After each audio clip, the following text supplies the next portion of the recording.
काम करना है उसकी टेक्निकलिटीज जाननी पड़ती है, मोस्टली फूड प्रोडक्ट की। फूड प्रोडक्ट, मैं अभी आपको एक बिस्किट का एग्जांपल दे रहा हूँ, बट ये एग्जांपल आपके हर फूड प्रोडक्ट में काम आएगा। आप बिस्किट एक्सपोर्ट करते हो, क्या कारण है? वो 6-6 महीने तक उसमें जो क्रिस्प है वो बरकरार रहता है। आप घर पे बना लो, नहीं कर पाओगे इतना क्रिस्पी। क्यों? 3 इंग्रेडिएंट्स इसके अंदर यूज करते हैं। सबसे पहले एक चीज, अगर आप फूड इंडस्ट्री में जाना है तो मेरे को सबसे पहले 3 चीजें समझनी पड़ेगी। एक, मॉइस्चर कंट्रोल।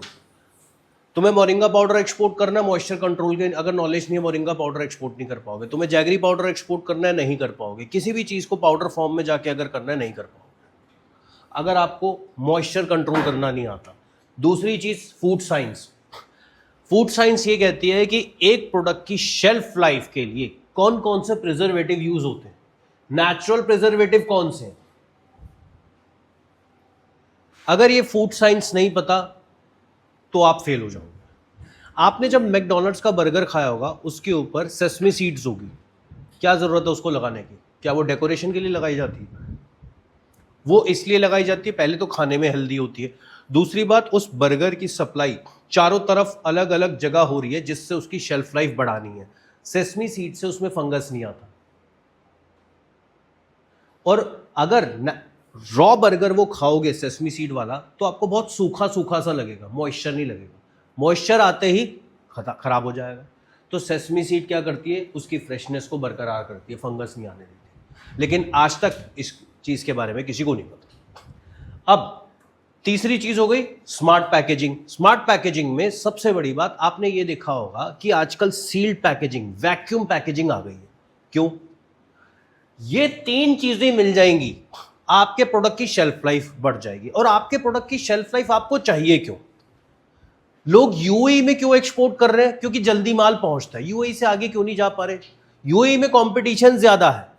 बट ऐसे देश में जहां कंपटीशन कम है, वहां क्यों नहीं जा पा रहे? क्योंकि उनको लगता है कि भाई अगर 40-45 दिन या 60 दिन लगेंगे शिपिंग में, मेरा प्रोडक्ट रास्ते में ही खराब हो जाएगा, उसकी शेल्फ लाइफ खत्म हो जाएगी। वो लोग इसके बारे में बिल्कुल नहीं जानते। अब जो मैं आपको एग्जांपल देने जा रहा हूं वो है इसका।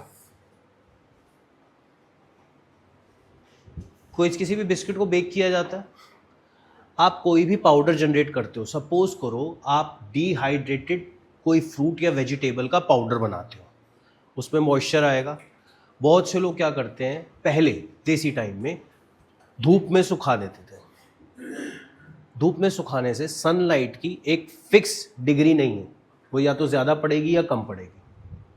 ज़्यादा पड़ेगी प्रोडक्ट डैमेज हो जाएगा, कम पड़ेगी तो मॉइस्चर छूट जाएगा।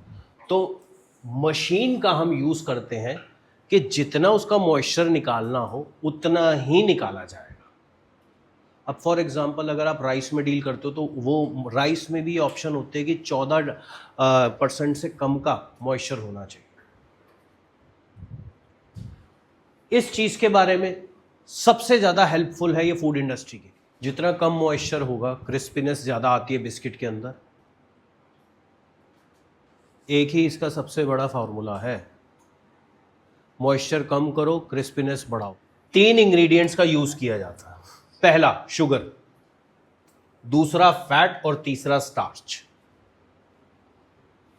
ये शेल्फ लाइफ के लिए सबसे बेस्ट है, नेचुरल इंग्रेडिएंट्स है ये तीनों। सबसे पहले शुगर क्या करेगा? मॉइस्चर कम करता है। फैट क्या करता है? इसका स्ट्रक्चर बेटर कर देता है। और तीसरा स्टार्च, ये क्रिस्पीनेस उसकी मेंटेन रखता है। आप घर में बनाओगे,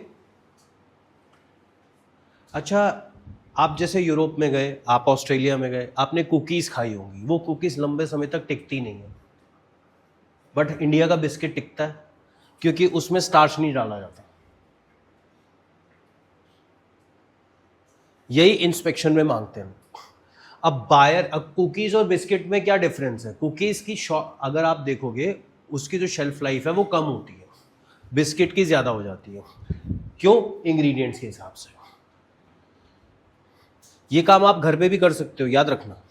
बिस्किट घर पे तैयार कर सकते हो, ये एक्सपेरिमेंट करने पड़ेंगे। आपको 2 क्वालिटी बनानी पड़ेगी। कुकीज़ हमेशा महंगी होती है बिस्किट से, क्योंकि कुकीज़ को हम ये कंसिडर करते हैं कि भाई ये ओरिजिनल मेथड से बनी है, इसमें कोई प्रिजर्वेटिव यूज नहीं हुआ। बिस्किट में हमने स्टार्च का यूज किया तो कहीं ना कहीं हमने प्रिजर्वेटिव यूज किया। बट हां, ये अगर आपका बायर मांगेगा तो ठीक है, नहीं मांगेगा और उसकी कंट्री में अलाउड है तो दे दो। तीसरा, अब खेल आता है पैकेजिंग का।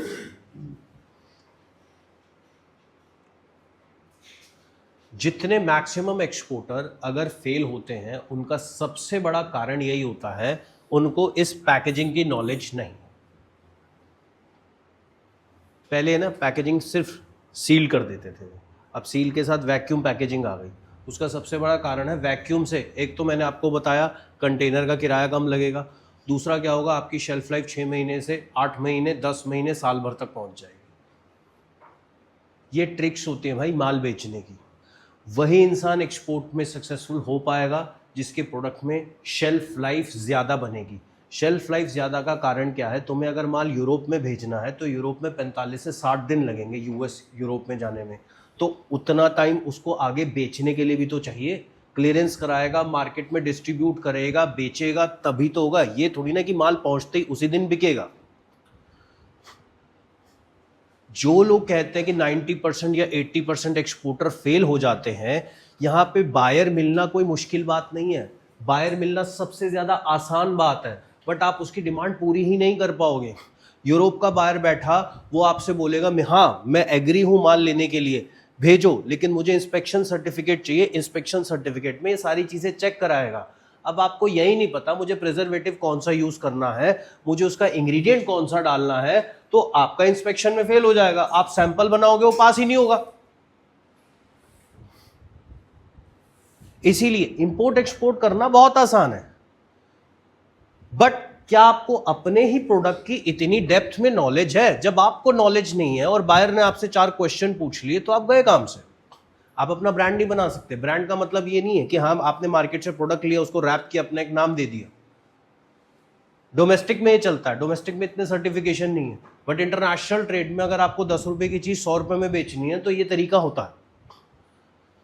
और यही चीज जब मैंने आपको अभी बताया था कि बायर को कन्विंस कैसे करना है, तो यही कारण है, मैं इसी चीज से बायर को कन्विंस करूंगा। प्लस अगर मेरे बायर को नॉलेज नहीं है तो मैं बोलूंगा कि भाई तुम्हें नॉलेज नहीं है ना, ये देखो मैं तुम्हें दे रहा हूं, तुम्हारा फायदा है। आज की डेट में एक चीज देखो, ये ट्रे है बिस्किट की, उसमें पैकेट में ट्रे देखते हो, ये भी यही काम करती है।